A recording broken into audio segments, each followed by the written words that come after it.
Arsenal are top of the league, but there's still some big problems, and those problems could cost them the title. However, a certain Kai Havertz could come in and save the day. So today I'll be explaining how he can maximise Gyökeres' strengths, make Arsenal sustainable in the final third, and make everyone around him go up a gear that they're going to have to get into if they want to win the Premier League.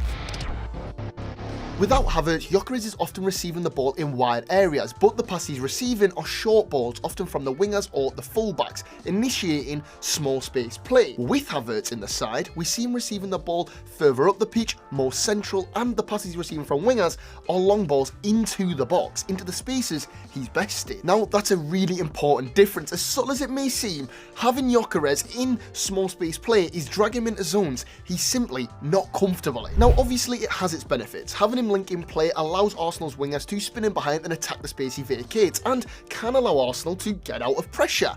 But it means he has to go into small spaces. And now, with all due respect, Viktor Gyökeres isn't quite a small space player, is he? Like here, Gyökeres is occupying both centre-backs, and that's great because the wingers can then dart into the 18-yard box. However, he's receiving in a small space, and he's not good enough at receiving in a small space. So he plays the ball backwards, and Arsenal then have to pass sideways. I mean, only 2 Arsenal players with over 10 appearances this season have averaged more unsuccessful touches per 90 than Viktor Gyökeres. So, having him in those small space scenarios increases the chance of him having to go backwards or simply being dispossessed, and it often ruins Arsenal attacks. I get Arteta's viewing of Gyökeres in this sense. He's almost a decoy player to create space for the goal scorers that usually do play out wide for Arsenal, or at least have under Arteta.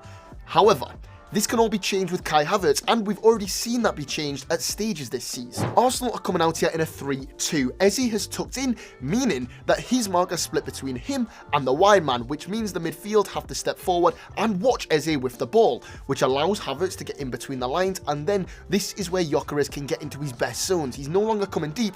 Instead, he's put his centre-back on these heels, he's darting in behind, and that centre-back doesn't know whether to mark Havertz, whether to mark Gyökeres, which gives Gyökeres that extra yard and time to take minimal touches and shoots. Basically, Havertz coming in and replacing one of those number 8s and acting as almost more of an auxiliary number 10 allows Gyökeres to get out of those uncomfortable zones, which is what he's been criticised most for. Playing like he's got jeans and Timberland boots on. But that's always been the case with Gyökeres. At Sporting, he averaged 9.5 touches per shot. Now at Arsenal, he's averaging 11.5 touches per shot. So if Arsenal can minimise the touches that Gyökeres is taking facing away from goal and maximise the touches that he's taking facing goal, then they'll reap the rewards, which again, we've already seen when Kai Havertz has been fit. But Gyökeres getting on the ball in these positions doesn't only hurt him and his game, it has a huge knock-on effect for the whole Arsenal attack. This season, Arsenal's open play XG has dropped by 9%, and Bukayo Saka has suffered as a result in particular.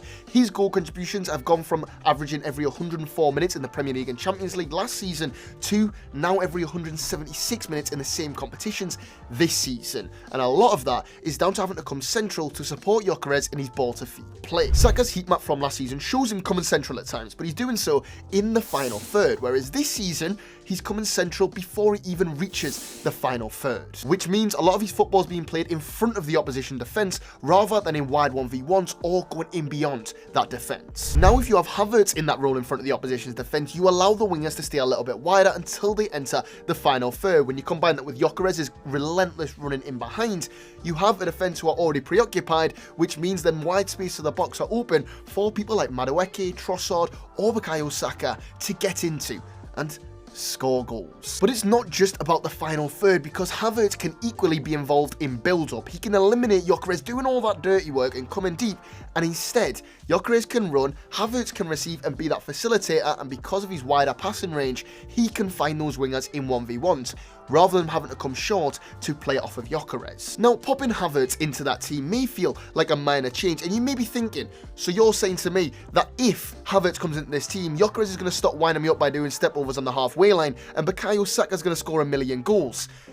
Now, I'm not saying that, but a minor change of personnel can make a huge difference to a team. Shifting the midfield shape can have huge knock-on effects for manipulating the opposition, and as we've seen with Arsenal this season, they've been at their best when they've played against more passive presses. Leeds aren't putting much pressure on the ball here, which means that Arsenal can get 5 players on that last line, and as you can see with Gyökeres, he's looking to stretch that back line by spinning in behind. Then we've also got Saka and 𝗦𝗶𝗴𝗍 who are 1v1 by the touchline, and that 5th player, that extra player in that last line, you can count as 𝗘𝗫𝗓𝗏, who's occupying 2 players there, or you can count Declan Rice, who's also occupying 2 players, which means Leeds are basically man-to-man with Arsenal, which gives the wingers room to have that space to receive the ball and then run at them. Because having multiple of your players occupying multiple of the opposition's players is what creates confusion.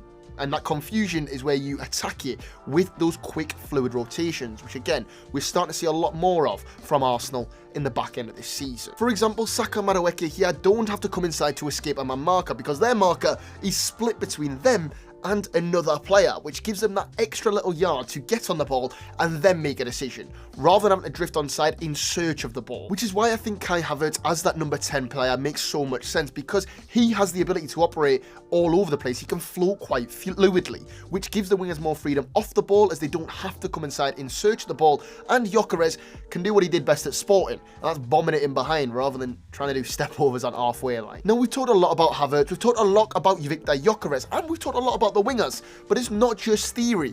Arteta has already putting things in place to try and change things. Against Wigan, 𝗘𝗫𝗓𝗍𝗓 started as the left-sided player in a double pivot, yet he found himself operating further forward between the lines, creating a line of 4 behind Arsenal's centre forward. Due to 𝗬𝗏𝗓𝗓 slotting into the back line and Eze stepping forward, the Wigan midfield are split on who their actual target is, which means they put no real pressure on either of Eze or 𝗬𝗏𝗓𝗓, which means 𝗘𝗫𝗓𝗍𝗓 becomes the defence's problem, pulling their attention away from Martinelli, who's on their shoulder, and he can then dart in behind on the blind side of his marker. And that role that Eze was in was something that we've also already seen from Kai Havertz, and that was just a few weeks ago. Havertz's touch map against Sunderland shows him picking up the ball in so many different areas, and his average position map shows him in line with the centre forward, despite him playing as a right central midfielder. Kai Havertz is an attacker at heart. That's where he really made his name in Germany, by being an attacker. So having him on the pitch brings you more attacking threat, more attacking quality, especially when someone like Martin Odegaard has been a little bit off his game this season and lacked that bravery that Arsenal have so desperately needed. Odegaard's pass map against Brentford shows a lot of negative and sideways passes, whereas you compare that to Kai Havertz against Sunderland, and there's so many forward passes. So instantly you can change things. You have someone who's maybe a little bit less risk averse and someone who's a little bit more willing to make the mark, make something happen.